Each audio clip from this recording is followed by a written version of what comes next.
I'm standing in what historians call the workshop of the world, Birmingham, 1850. Forge hammers echo through narrow streets.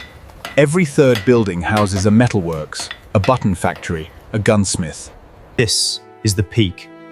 But here's what haunted me as I traced this city's transformation. How did a modest market town Become the engine of an empire in just 50 years? Let me take you back. Rewind to 1800.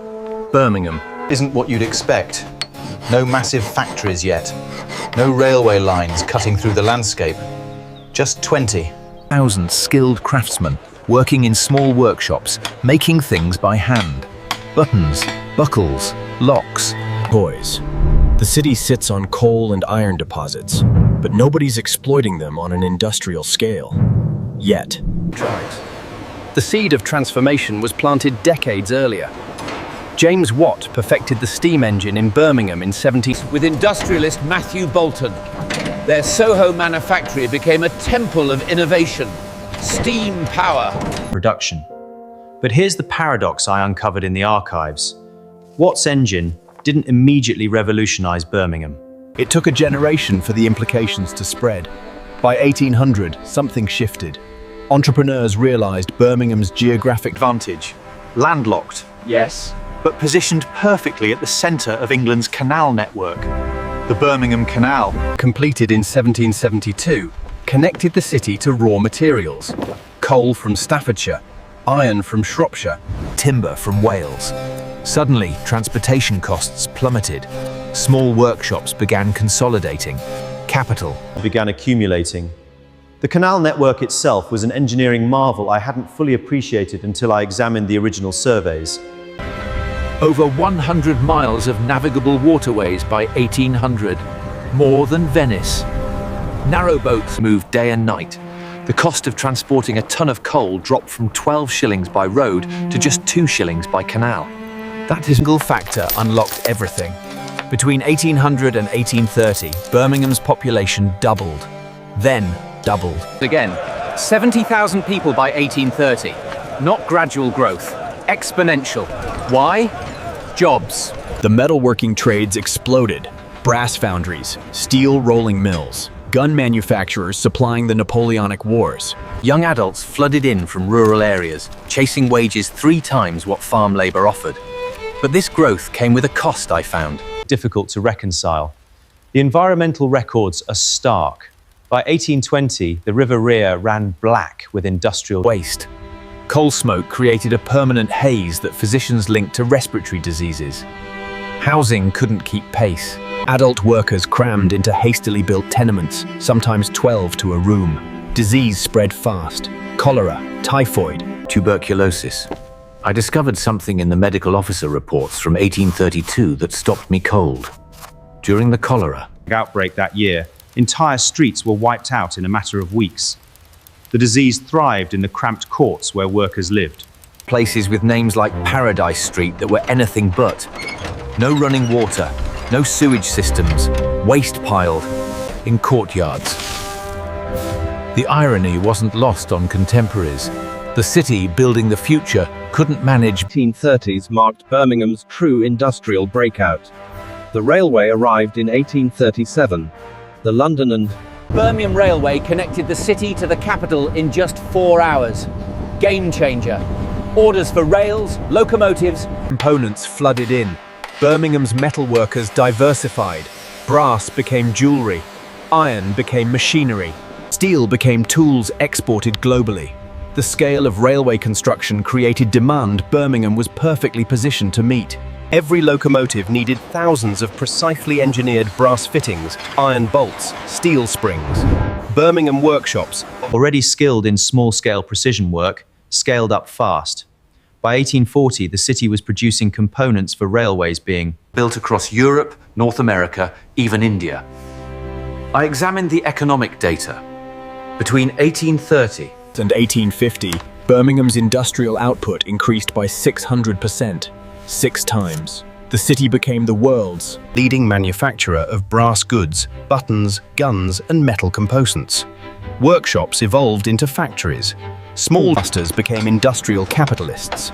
The Lunar Society's intellectual legacy, men like Bolton, Watt, Joseph Priestley, had crystallized into economic dominance. The gun trade deserves particular attention.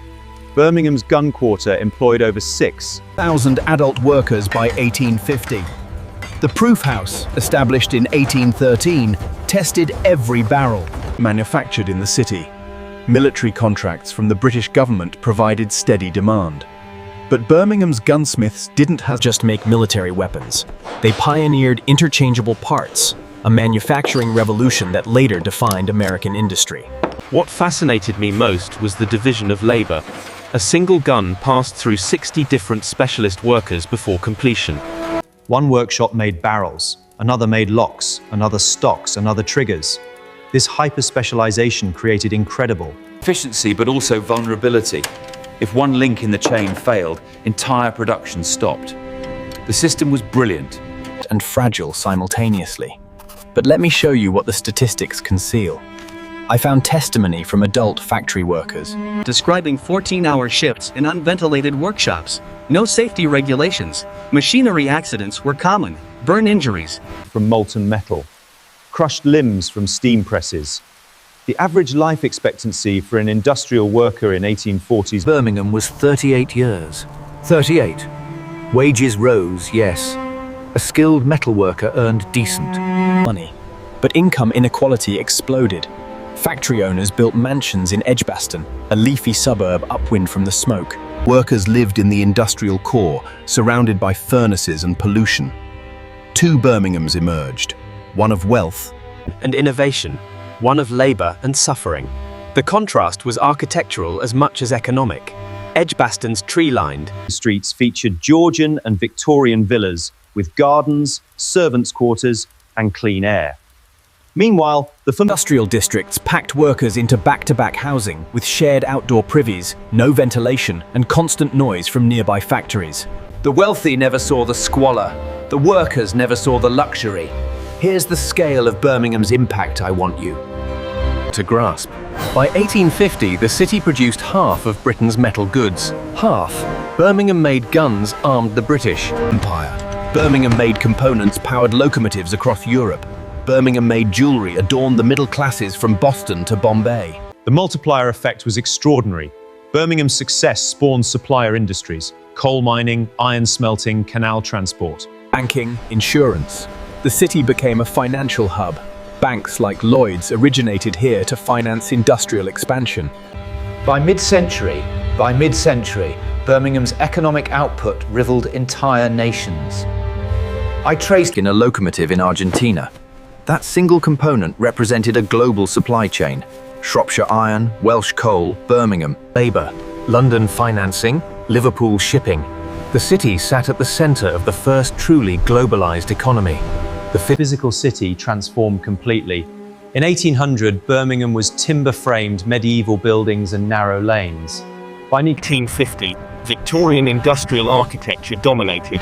Massive brick factories with cast-iron columns. Railway. Viaducts slicing through neighborhoods. Gas lamps replacing candles. The town hall, completed in 1834, announced Birmingham's a ripple as a major city. A neoclassical monument built with industrial wealth. But underneath that grandeur, the medieval street pattern remained. Narrow courts and alleys where workers lived. The contrast was brutal, monumental. Public buildings, squalid private housing, progress and poverty side by side. The town hall itself tells the story. Designed to look like a Roman temple, it cost £30,000, a fortune. The money came from industrial profits. Inside, the wealthy attended concerts and lectures. Outside, workers who built it returned to tenements. The building symbolized Birmingham's contradictions, classical ideals built on industrial brutality. So what did Birmingham's industrial rise actually mean economically? It proved a model. Other cities, Manchester, Sheffield, Leeds, followed Birmingham's playbook. Exploit local resources, invest in infrastructure, specialize in manufacturing, export globally. Birmingham's success story was replicated across Britain, then across the world. The economic impact rippled forward. Birmingham's metalworking expertise laid groundwork for 20th century industries, automobiles, aircraft, armaments. The city's innovative Spirits, that lunar society legacy of experiment and enterprise, became embedded in British industrial culture. But Here's the question I can't shake. What if Birmingham hadn't transformed? What if those coal deposits stayed in the ground? What if Watt's engine remained a curiosity? What if the canals were never dug? Britain might have industrialized elsewhere. or slower, or differently. Birmingham's rise wasn't inevitable. It required specific conditions, resources, geography, historical contingency. People, capital, innovation, timing. Remove one element and the story changes. would have been avoided. Maybe 38-year lifespans, maybe the Black River, maybe the tenements, but maybe also no global trade network, no empire, no modern economy. History doesn't offer clean answers, only questions. And Birmingham in the 1800s poses the hardest one. Was the price of progress worth paying? I keep returning to that image. 1850 Birmingham. Smoke rising, hammers falling, wealth accumulating, lives shortening. The workshop. Of the world, built on coal and iron and human endurance. The economic miracle that changed everything. And the cost. Each days of Vrillescorp Bray, we're still calculating. A gentle, contemplative piano underscore plays.